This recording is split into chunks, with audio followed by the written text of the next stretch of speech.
An economy is not a complicated thing. It just has a lot of moving parts, but the basic is there's a transaction. And that transaction means somebody makes a purchase. They make a purchase of a good, a service, or a financial assets.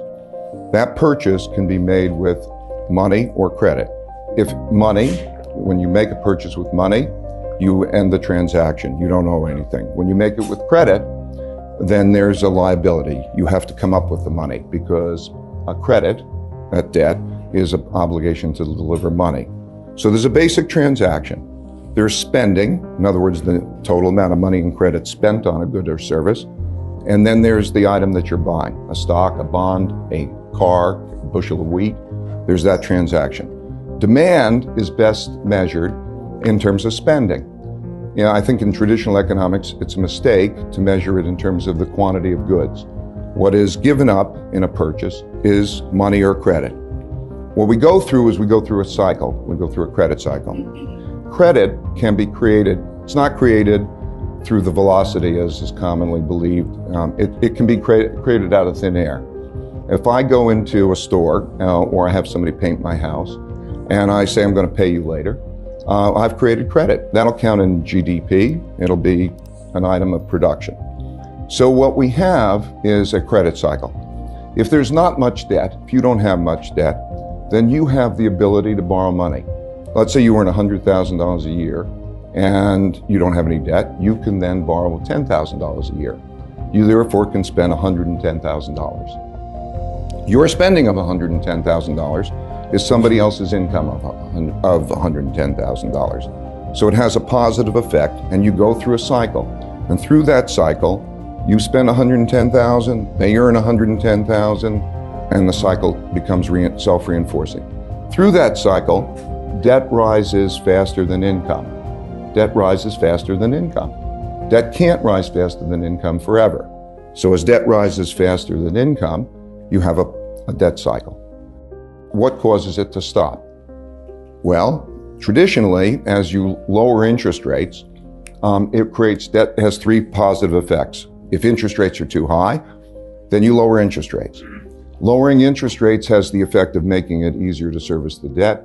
It has the effect of making items cheaper to buy on credit because the monthly payments are less. It has a present value effect on assets. So if you lower interest rates and you have something that has a cash flow, let's say a piece of real estate or something, they have a present value effect. It causes those assets to go up. That produces wealth, and that allows more borrowing.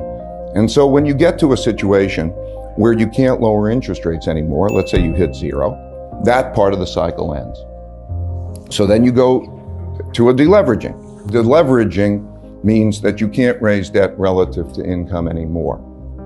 When you can't raise debt relative to income anymore, the cycle begins to work in reverse.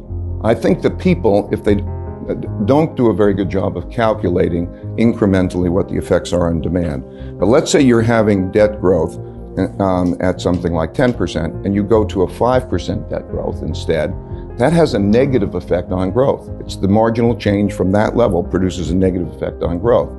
So traditionally in deleveragings, that negative effect that happens for, let's say, Europe is a very classic case. The Spanish banking system is a very classic case, the European banking system. As banks leverage up at a certain rate, and they can't leverage up more than that rate, and they lessen the rate at which they're leveraging it up, it has the effect of beginning a deleveraging. Deleveraging means then the income, the spending, all produces sort of a negative cycle. That produces the beginning of a depression. A depression is the phase of a deleveraging in which there's a combination of austerity and debt restructuring. Because if you have, it's a basic thing, if you have too much debt to service, you've got to do something about it. And when you have too much debt to service and you do something about it, there are a limited number of things that you can do. You can either transfer the debt, but you can transfer resources from the rich to the poor. So you can have it transferred, for example, from Germany to Spain. That's one way of dealing with it. The other way is you have a combination of austerity and debt restructurings. A debt restructuring means that you lower the debt in one fashion or another. You lower the debt burden to something that you can afford to service because of the income that you produce. restructurings can take one of three ways. You can either actually write down the debt. You write down the debt, let's say write it down in half, because you could service half. If you service half, but the problem is one man's debts are another man's assets. So when you write it down in half, you have a big negative wealth effect. So you have a negative wealth effect, you can't borrow money, it has that problem. So a restructuring becomes a problem. You could restructure it either in the form of writing it down, or in one way or another, you can lengthen the payments, or you can forcibly lower the interest rate. But some way or another, you've got to get the payments in line for what the cash flows are producing so that you can service that kind of a debt. That's a very painful process. So a depression is the phase of the deleveraging when there's a combination of austerity and writing down debts. So classic depression, 1930 to 1932, March of 1933, we print money. Or the third way that you can deal with it is you can print money, essentially what we call print money. The printing of money means that essentially a central bank, debt is a commitment to deliver money. So if a central bank slips into the system a certain amount of money each year, it can make that easier. Think about the debt write-down, that something maybe is a debt, and you say, I'm going to write it down to a level that could be sustainable, and you write it down by 50%. That has a big negative wealth effect. Big deal. Bad. If it's 10-year debt, maybe that's equivalent to 5% a year for 10 years. If you slip in 5% a year instead, and to that person who then can pay that debt, they can service the debt, it's 5% a year, it's not that big a deal. And so in all deleveragings, in the end, they print money. It's part of the mix.